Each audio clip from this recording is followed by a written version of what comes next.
बिस्मिल्लाहिर्रहमानिर्रहीम अस्सलाम वालेकुम। कैसे हैं आप लोग? उम्मीद करती हूँ बहुत अच्छे होंगे। आज बना रही हूँ बहुत ही मज़ेदार सी रेसिपी। और रमज़ान आए और रमज़ान में मिर्ची के पकोड़े ना बने, ये तो हो ही नहीं सकता। तो यहाँ पर हम लोग क्या करते हैं कि मिर्ची को अच्छे से धो लिया। ये मैंने हरी मिर्चें ली हैं बड़े वाले साइज़ की, और इसकी ऐसे कट लगाया। और क्या करेंगे, हम सारे बीज निकाल देंगे, अंदर से सारे बीज निकाल दीजिएगा, क्योंकि फिर मिर्ची बहुत ज़्यादा तेज़ हो जाएंगी ना, ठीक है ना। तो अंदर से सारे मिर्च के बीज निकाल दीजिएगा इस तरह से करके। और फिर क्या करना है, हमें पानी में भिगो देना है। और यहाँ पर डाल देंगे 1 टेबलस्पून इस पर सिरका, और 1 टीस्पून नमक डाल देंगे, थोड़ी देर के लिए छोड़ देंगे। उसके बाद फिर हम छन्नी में रख देंगे ताकि ये पानी इसका सारा खुश्क हो जाए, ठीक है ना। थोड़ी देर के लिए छोड़ना है सिरका और नमक के पानी में। और उसके बाद फिर छन्नी में छान लीजिएगा। बस इतना सिंपल सा काम है। इससे क्या होगा, मिर्चों में जो थोड़ी बहुत तेज़ी भी होगी ना, तो वो ख़त्म हो जाएगी, और एक आध बीज होंगे वो पानी में आ जाएंगे। यहाँ पर मैंने 1 कप लिया है मैदा, और 1 टीस्पून डाला है नमक, और हाफ़ टी स्पून डालूंगी इस पर हल्दी पाउडर, और 1 टीस्पून डालूंगी इस पर कुटी हुई लाल मिर्च। मिर्ची आप अपनी मर्ज़ी के मुताबिक कर सकते हैं, और नमक भी। और 1 चुटकी डालूंगी खाने का सोडा, और 1 से 2 चुटकी डालूंगी इस पर अजवाइन। अब अच्छे से हमने क्या करना है, मैं अच्छे से बेसन को मिक्स कर लेना है, क्योंकि ये बेसन के पकोड़े बन रहे हैं, तो बेसन की कोटिंग तैयार करनी है, ठीक है ना।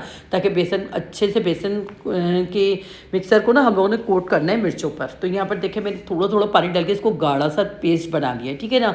अब यहाँ पर मेरे पास आधी प्याली ये है आलू मेश हुए हुए, ठीक है ना। आलू को मैंने उबाल लिया था, और उबालने के बाद पीस लिया, तो ये आधी प्याली में ना आलू उबले हुए मेश हुए में। उस पर मैंने 1 टेबलस्पून भर के डाला है चाट मसाला, और तो 3 से 4 चम्मच में इमली का पल डालूंगी। इमली का पल डालना है हमने, यानी कि इमली के बीज निकाल देना भिगोने के बाद, और पल बना दीजिए, पल इसका ले लीजिएगा। मैं तो हमेशा इमली को पका लेती हूँ ताकि गले ना आए।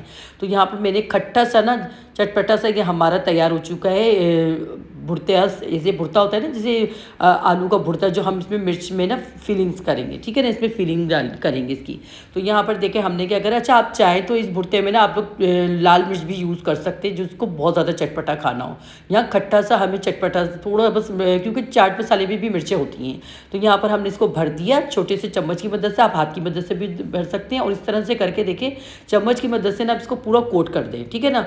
ये बिल्कुल बेसन के मिक्सर में ना पूरा कोट कर दे, देखिए इस तरह से हरी मिर्चों को, ये देखें। और ये बड़े साइज़ की मिर्च होती है, और ये बहुत मज़े की लगती है। आप जब भी रोज़े के टाइम पे खाएंगे ना, बहुत मज़ा आता है इसको। अफ्तारी में तो ये सबकी मतलब फरमाइश होती है इस मिर्च की। अब हमने क्या करा, इसको कोट कर लिया, उसको थोड़ी देर के लिए ऐसे हाथ से पकड़ के लिया था, ताकि जितना भी इजाफी जो इसमें था ना बेसन, वो निकल जाए, ठीक है ना। हमने ऑयल में डाला, फ्राई कर लिया, अच्छे से गोल्डन कलर आ गया था, ज़बरदस्त सी हो चुकी हैं ये चटपटी सी मिर्चें फ्राई बेसन की। बहुत ही मज़े की बनती है, यानी कि ये बेसन के पकोड़े कहलाते हैं, यानी कि मिर्च के पकोड़े कहलाते हैं। बहुत ही मज़े के बनते हैं। यहाँ की रेसिपी आपको ज़रा सी भी पसंद आई तो अपनी वीडियो को शेयर करना है, लाइक करना है, कमेंट्स करना है, और जो चैनल पर नए हैं ना, उन्होंने लाजमी सब्सक्राइब करना है।